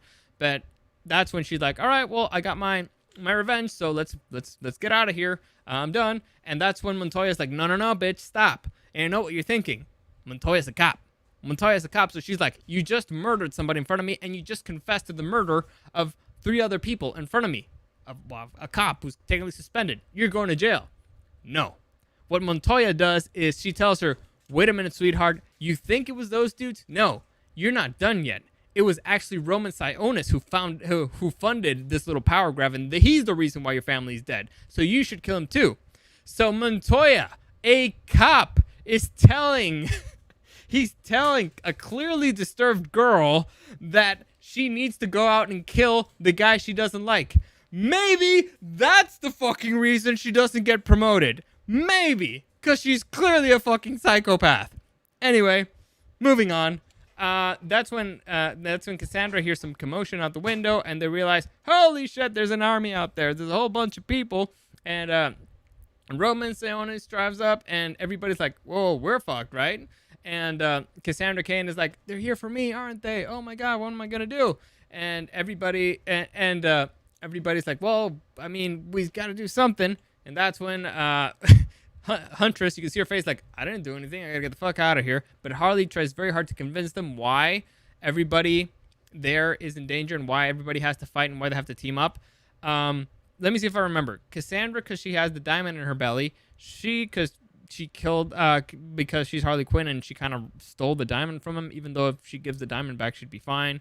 The Black Canary, because she betrayed him. Montoya, because she's making a case against him. But although, does that really matter, honestly? I mean, does it really care if a suspended cop is building a case against you? She has no evidence, really. None whatsoever. And Huntress just killed his best friend. So, I mean, Huntress could just disappear. They don't know who she is. She could just get the fuck out of there. They think it's a crossbow killer. She can go anywhere. So, let's say, flimsy argument, but for some reason, it works. And so Harley Quinn's like, oh, and Huntress is like, all right, I'll help you, but we need weapons. And Harley Quinn's like, got him. And it turns out there's no weapons. And fortunately, there's a box in there the Black Canary found. And in this box is the exact amount of materials they need for something. But I think we'll come back to that. In the meantime, we got we got Roman Sionis out there giving a speech. And now, I don't know if this is too on the nose. Let me try and find the speech here. It might be a little bit, and just a little bit too on the nose. But he's like, friends, brothers, men of Gotham. So, I mean, I'm not saying that this is a feminist movie, but kind of a bit too on the nose there. Anyway, so he gives his little speech about like, hey, let's go kick those 5 little girls' asses. I don't know how they know there's 5 in there, but okay. And here's where we see them get prepped. So you have the child grabbing a grenade, because that's always a smart idea. And you do a costume change, because here is where they grab the super plot armor. All right, they need to put on the super plot armor. Montoya gets some brass knuckles. Harley Quinn, I don't even remember what she got. I think she got like a hammer. Black Canary got a bat, and she got a smoke bomb. That's pretty much it. That's what they got. Now here's the thing. I don't know why they would leave a box there with a costume change and useful items, but I guess it's something that happens. I mean, if you're gonna clear out your weapons, I would have taken at least a grenade, but whatever. Then here's something fun, and here's where we get into a little bit of choreography. You can see here a gun, like a barrel, and I mean, if you watch the movie, you can actually hear it too. There's dudes on the roof looking at them through glass. Now I know what you're thinking. Oh God, they got the high ground. And Ewan McGregor's in this movie, so he should know about the importance of the high ground. So if I'm a dude and I got a machine gun and I'm looking at them from the high ground in glass, easy way to get them, you just shoot the hell out of them, right? Turn them into ceviche really quickly, just from the position of strength. No, here you're forgetting one thing. These dudes are total dumbasses. So they down there. Here's the thing though. They don't know how to rappel, so they just go slamming all the way down to the ground because these dudes are dumbasses. Again, it's not that you can make the hero go up to the level or higher than the level in the villain. No, you have to make the villain a total dumbass so that the girls can get through. I mean, I'm not saying it's super insulting. I mean, I'm not saying that if I were a girl, I'd be super insulted, but if I were a girl, I'd be super insulted. Anyway. Moving on. So these chicks try to go down this hole because apparently there's like a tunnel right there in the middle of it. Everybody's trying to go away. And this one particularly bugs me. This dude's rappelling down instead of just shooting at them, from the roof, which would have been super easy and they could have gotten them and no harm, no foul, no injuries. Dude's shooting, I don't know where. Like, look at the angle where he's shooting. He's like shooting in the opposite direction of where she is. And when he gets to the ground, she's throwing a grenade, and this dude, instead of shooting at her, again, she's giving her back to the guy, and dude just decides, I'm going to grab a knife, and I'm going to jump after her face first. Why? Because, I don't know, because guns are too easy, I guess? Okay. So he starts letting down. This is actually a pretty cool shot because it's a one shot and it looks pretty cool. And Huntress falls right on top of him and stabs him with his own knife. And now you understand, the reason why he did the knife thing and the reason why he jumped face first is because they wanted to make this scene work. And otherwise, if you try to make it in a logical way, it wouldn't make any sense because if he would have gone with a gun, he would have blasted her. But whatever. They're trying to get out of here and a whole bunch of dudes attack him at the same time. Now, here's the funny thing. None of these dudes have any guns. And I don't know about you guys, but if I'm attacking somebody and there's an option of a gun, I'm going to take a gun.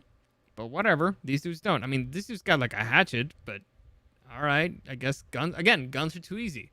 So they start getting a fight. Harley Quinn hits a dude with a hammer, so she's holding on her own. Huntress, she's a badass fighter. She's holding her own. Black Canary, surprisingly, also holding her own. And that leaves Montoya trying to run away with the kid, keep her safe. Because she's an adult. I mean, she's a responsible person. She wouldn't drive drunk. It's not something she would do. Anyway, so she runs away with the kid, and she ends up reaching kind of like a labyrinth of mirrors. And there's a big, giant buff dude out there, and he takes the gun from her and basically grabs her and throws her into another gigantic shirtless dude. So clearly, this should have broken her back or something at least, right? Shaking her up a little because she got just thrown like nothing. Also, she's supposed to be drunk. Also, she's fallen off a 2-story window. We'll come back to her. Let's see what happened to her. And so Then we got Harley Quinn fighting with this dude in a trampoline, and clearly this dude's more interesting in jumping around than actually fighting. And when he actually tries to fight, well, Harley just kind of like whacks him and knocks him out. He's fighting other dudes. Here we see Montoya then holding her own against the other two dudes who are clearly kicking her ass and overpowering her, and who should have kind of killed her already. But no, she's holding her own. How? I don't know. Plot armor, I guess. See, this is what happens when you switch out into plot armor. It's very convenient. It's one of the best things you can do. If you ever have the opportunity to wear plot armor, you should wear it. Anyway, you see Cassandra there kind of being useless, and there's a dude who tries to take her, so obviously Huntress is going to take her out. And then Huntress takes a timeout in the middle of the fight and tries to make the little girl feel better, even though the little girl is actually, supposedly not that distraught, but whatever. And then you see this really kind of cool looking shot with this really cool looking dudes, and you see Huntress kind of climb up here, and it's like, all right, we're gonna fight up here. Now, maybe I'm too ridiculous. Maybe did it look cool? Yes, but when this minute I saw this, I kept remembering, Batman Begins, where it's like you sacrifice sure footing for a killing blow, and then as the fight goes on, Huntress proceeds to show us why you don't sacrifice sure footing for a killing blow by taking down a dude who's trying to get up there and making sure that he lost his footing. So it, at least they show you the consequences of it. I mean, it doesn't affect her because she's wearing her plot armor, but it affects the other guys at least. So that's something. Then it's the turn for Black Canary to take her time out to make the little girl feel better. And then Harley Quinn is wearing skates. At what point she put on the skates, nobody knows, but fortunately the characters actually acknowledges. They acknowledge this. She's like, when the fuck did she put on the skates? Skates are not easy to put on, guys. It's kind of difficult. You need to sit down, and again, you're in the middle of the fucking fight. So all of a sudden, more dudes show up, and all the girls start fighting at the same time. You see Harley, you see Black Canary, you see Huntress back here, and they're kicking ass, and there you go, Cassandra's hiding right next there instead of hiding somewhere else, but all right. They're kicking ass, and for some reason, in the middle of the fight, Black Canary thinks it's good to tie her hair up because, you don't have to be serious when you're fighting grunts, and when you got plot armor, you can take time to use your hands to tie up your hair, I guess. And here is one of my particular pet peeves about fight choreography. I need you to look on the screen and pay attention to this guy right here, okay? So this guy is right behind Huntress, all right? Behind her, meaning she can't see him. And so here's the like 1 second later, boom, Huntress has got her weapon up and she's shooting a guy right in front of her. He is still behind her, right behind Huntress. He's got her dead to rights. What's he gonna do? Is he gonna tackle her? Does he have a weapon? What does a guy do in such a convenient situation?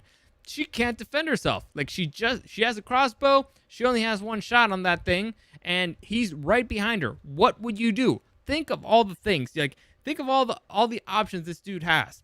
Not that many. You tackle her. And so what this dude decides is, I'm gonna step right behind her and put myself in a position where she could actually notice me. Give her enough time where she can notice me, and then I'm gonna use the knife that I already had in my hand to try to not stab her. All right, so let's go through this guy again.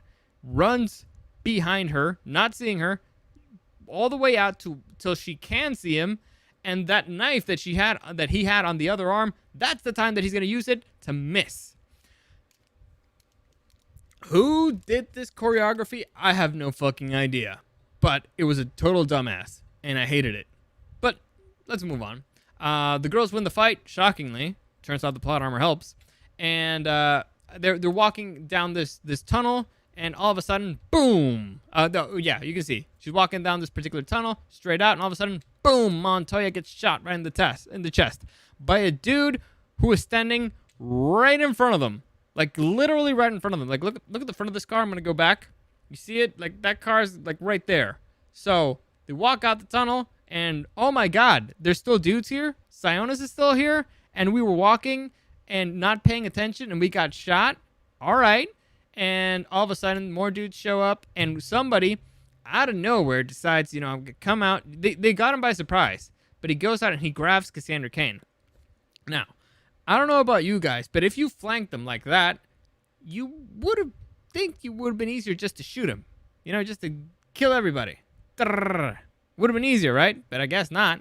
And so this dude tries to take her, and then that dude gets killed, and so another dude comes in and they take her, and you got Huntress here and Black Canary standing in the middle of the fucking tunnel while there's dudes surrounding them, and they have no fucking cover, and for some reason nobody's hitting anybody. Well, I mean, the girls are hitting the guys, obviously, but they are not getting shot at. They have no cover. They should be Swiss cheese already, but no, because again, plot armor. In the meantime, Harley Quinn is helping out Montoya, who apparently was wearing body armor, her body armor, and Montoya's like, take my gun, and Harley's like, but it's only got one bullet. Like, well, use it wisely. And then we see that the girl's about to be put in a car, and the other girls are like, fuck, we don't have any bullets either. Damn, this is a bad situation. And the bad guys are taking the little girl, and they're starting to they're starting to get closer because they figured out, you know what, we need to swarm them. We got the advantage right now. We do suppression fire, and we gotta kill them. And so at this point, Black Canary decides, you know what, I have superpowers, I might as well use them. So she walks out and she uses the canary cry. Now, at this point in the movie, they hinted at the fact that she has powers, sure, because she broke glass with her voice. I guess that hints at that power. Also, Detective Montoya said that she had powers and she knew she had powers. But, I mean, you know, her powers could have been super useful multiple times. And not just in this movie, throughout her life. She could have done so many things. But no, as at this point, then they decide, you know what? This is a situation where we can't get our characters out. Let's finally make her use the powers because of reasons. We didn't make her use them before. Let's use them now for reasons. And as you can see, it's a pretty powerful blast. However, these guys did not know one very important thing. If you cover your ears, it doesn't affect you. Just like Harley Quinn does it right here. You see Harley Quinn? She's covering her ears, and the blast is not affecting her. It's a sound wave, you know? It's a sound wave. It's pushing these dudes, blowing them out of the way. But Harley's like, but I covered my ears. I'm fine. She covered her ears. She's fine, guys. She's fine. Anyway, then you got Harley Quinn, like, just, you know, like, going like nothing's happened. Like, she ain't feeling like the super massive sound wave that's should be destroying, like, several parts of her body right now. But no, she keeps going. That... By the way, using the power knocks out Black Canary, so maybe that's why she hadn't used it, or maybe that's the excuse they want to give you, whatever. And so Harley Quinn is using her skates to try to catch up to a truck, to a car. Because that's a smart idea. Roller skates to catch up to a car. Totes. But she doesn't see something coming. A car. And that car, what does that car do? It hits her. Sends her flying. Into what? Another car. So... at this point, come on, right? You're like, these dudes, they're going to get out of the car, double tap, pop, done. You know, movie's over. Except these dudes decide, you know what? Let's keep driving. Maybe they don't have guns, guys. Maybe they don't have guns. You can't double tap. You can't make sure that you know that your enemy's dead if you don't have a gun. I mean, and choking her is like, that's rude. That's not manly. That's not cool. You need to tap. So, all right. So Harley Quinn's still alive. She gets up. Huntress shows up in her motorcycle and ties Harley up. Well, she gives Harley a rope and she basically starts taking or like guiding her. I know what you guys thinking. This is stupid. She just got run over by a car and she's up and running and not a scratch on her. But you're forgetting plot armor. She put on her plot armor, guys. Anyway, moving on. At this point, these dudes are like, holy shit, the chick that we didn't double tap is still moving? Fuck. And Harley catches up. She beats up one dude. And here you can see another dude actually has a gun. And you know what's weird? It's the guy who's on the side of the car who could have actually fucking shot her who didn't. So maybe at this point he's kind of regretting his decision now. Then Harley Quinn knocks out the driver and gets pushed by the motorcycle of Huntress. And by the way, during this whole thing, the car of Victor Sionis, no idea what's happening. So Harley Quinn is using her super sneaky motorcycle to get closer to the car. She asks Huntress to whip her with the motorcycle. In doing so, Huntress falls down and she reaches the car. Now, she kind of slams in the car, and nobody notices except Cassandra. And then after Cassandra notices, Roman notices, and Harley's like, oh, fuck. So she goes to the side of the car, and I know what you're thinking. Side of the car. She's in skates. You kind of like run her over with the car. Or you do what they did, and you hit the brakes hard, which makes her end up going to the front, and in which case you could stop again because there's no way she's going to stop. If she's in skates, she's going to fall, and then you run her over. Whole bunch of options, right? No, they don't do any of those. They kind of just let it go. And then we get one of the biggest bullshits of the movie, this move. So Harley, while being pushed on roller skates in the front of a car, does a backflip all the way back to kind of the roof of the car, takes out the gunman, then takes out the driver, Then Roman Sionis wants to shoot her, but Cassandra Cain's like, no, don't shoot her. And she takes the gun away from him. A little girl with a broken arm makes him lose his gun. You can see the gun right here. It's on the floor. The villain gets disarmed by a little girl who has a broken arm.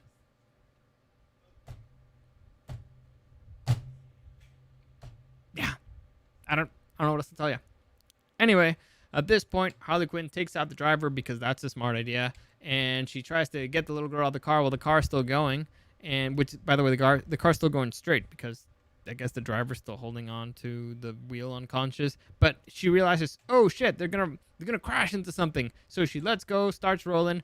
Roman Sionis is like, fuck this, I'm not gonna crash, and he redirects the car somewhere else, and he ends up crashing into a statue. Right? Like you see a statue, boom, crashes. Now here's the thing, you see how Roman is here? Like he's kind of like doing a Superman from the back from the back seat to the front seat, and then he crashes like head on against the statue. This dude should have been sent flying out of that car, like flying. Dude clearly ain't wearing a seatbelt, clearly. So I don't know why he doesn't go out flying. I guess villain plot armor, or I don't know, but he didn't, and so that's the statue falling into the window, by the way. And so Harley Quinn decides, you know what, it's time to take these skates off because I lost the wheel, and clearly they're not useful anymore. I mean, it makes sense that it hadn't broken before, but whatever. And Harley Quinn starts chasing after them. They're running into a pier because a pier is the perfect place to run away because you have somewhere to go, right? You have somewhere you can hide in a pier. Smart idea. Anyway, so it goes into the pier and this whole mist thing, and this whole scene's stupid, and Harley Quinn basically says, like, no, I'm Harley fucking Quinn, you should be afraid of me, and shoots at him. Turns out she shoots at a statue, and then Roman Sionis is like, you done fucked up, bitch, and he has the little girl by a knife to the neck, and Harley starts apologizing, like, I'm sorry, kid, I tried, and the kid's like, I'm sorry I stole your ring, and it turns out, oh my god, she stole the pin from the grenade. Because nobody ever saw that coming. I mean, what other reason was there for her to get a grenade? And here's what bugs me. So she takes the grenade pin, right?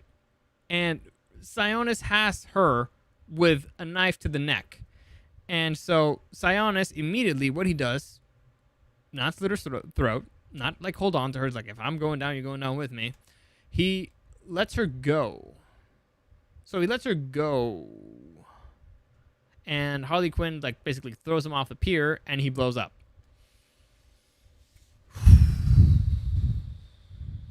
So the villain who was the scary villain you already killed off without a fight. And the villain who was crazy but not really that talented fighting, he actually put himself in a situation where he could actually cause some harm, by slitting the girl's throat, or maybe just holding on to her and being like, well, if I'm going down, you're going down with me or something. And he lets her go.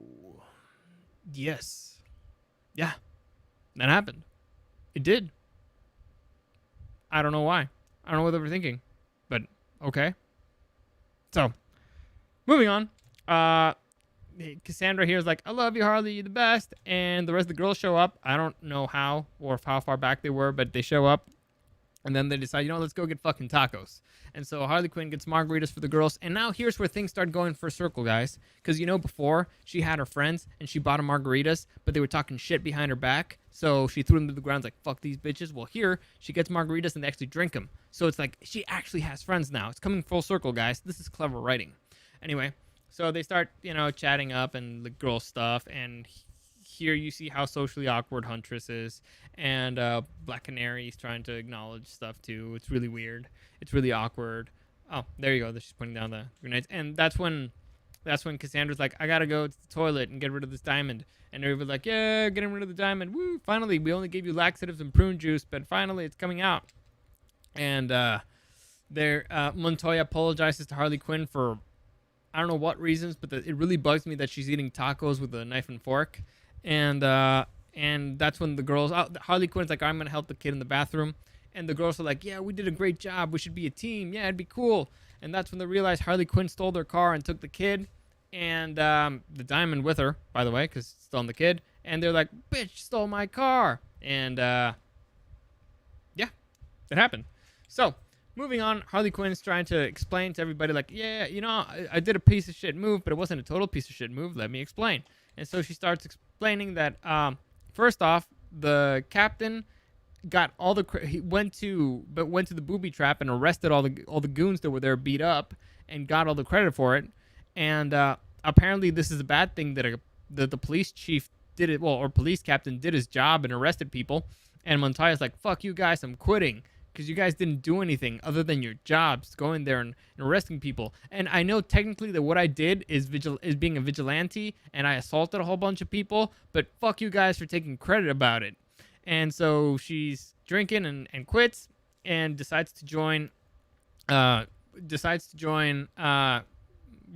I'm really tired. Huntress and Black Canary in becoming vigilantes, and they create their little super group called the Birds of Prey. Now, here's an interesting thing about this particular image. There's 3 girls in this image. Only one of them is wearing a mask. The one that's wearing a mask is the girl who nobody fucking knows in this town. If you're going to be a vigilante, wear a mask. Unless nobody knows the fuck you are. Anyway, I know what you're thinking. How the hell did they pay for the super cool suits? Well, it turns out that somehow, Helena Bertinelli, Huntress, got the codes from the diamond, and she got all her family's money back. I'm assuming Harley Quinn gave it to her, but we're not exactly sure about that or how or why. But okay, point is they got money, Bertinelli money, and now they're gonna clean up this town. And Harley Quinn pawned the diamond, and she got money, so she started up her own business. Harley Quinn associate, badass motherfuckers. And Bruce is alive, by the way, unharmed. Turns out that hyenas can survive explosions and disappearing into thin air. I don't know how.